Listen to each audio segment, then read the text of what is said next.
大家好，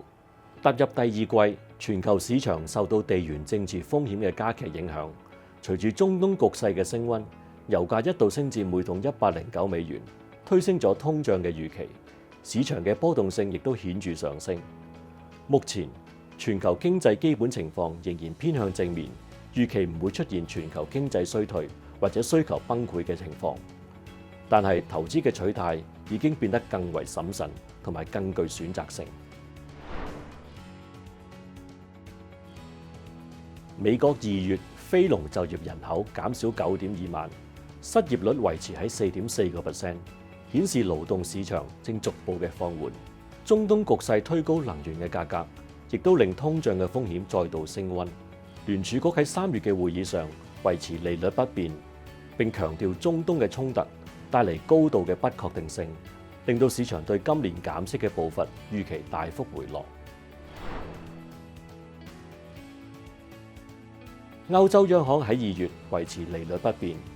但係受到能源價格飆升嘅影響，投資者開始質疑歐洲央行同埋英國央行後續嘅減息空間。德國製造業 PMI 改善，顯示溫和嘅擴張。IFO 經濟研究所亦都預期全年 GDP 增長僅為0.8%。法國央行維持首季增長預測係0.2到0.3%，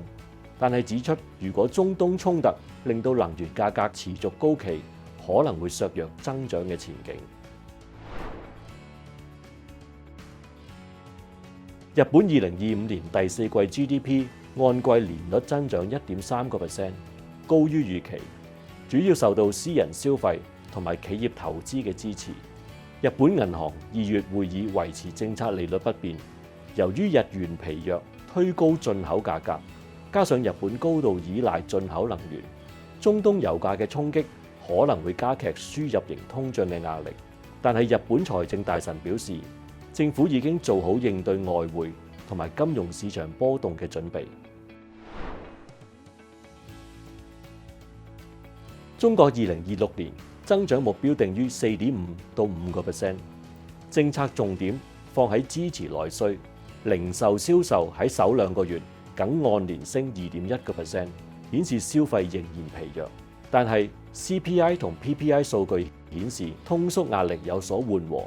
中國目前呈現一個雙速嘅經濟，自動化、人工智能、半導體等新生產力嘅領域增長強勁，同埋傳統產業出現明顯嘅差異。而政策層面上，央行重新維持適度寬鬆嘅取態，同時加強逆週期同埋跨週期嘅調節，為經濟提供支持。喺板塊方面，人工智能仍然係長期結構性增長嘅關鍵主題。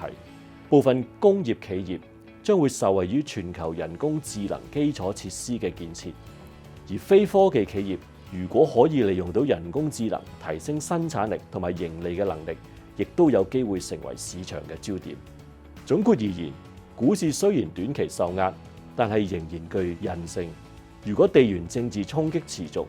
國防、能源、金屬、材料同埋黃金嘅板塊表現應該會繼續優於其他板塊。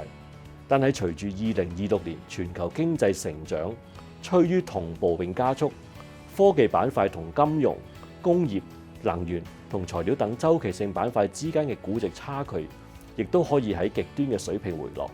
喺區域配置方面，我哋對美國維持中性嘅持有。由於市場高度集中喺超大型科技公司，加上受到人工智能資本開支嘅投資回報不確定性影響，鑑於中東衝突持續時間嘅不確定性，霍爾木茲海峽嘅關閉同埋地區對油價高度敏感下，我哋下調歐洲、日本同亞洲都稍為睇好，而對中國內地同香港就維持中性嘅立場。我哋嘅投資團隊將會密切留意市場嘅變化，作出專業嘅分析同埋資產嘅配置。如果有興趣知道更加多最新嘅市場觀點，歡迎大家隨時瀏覽我哋東亞聯豐嘅網站。多謝收睇，我哋下季再見。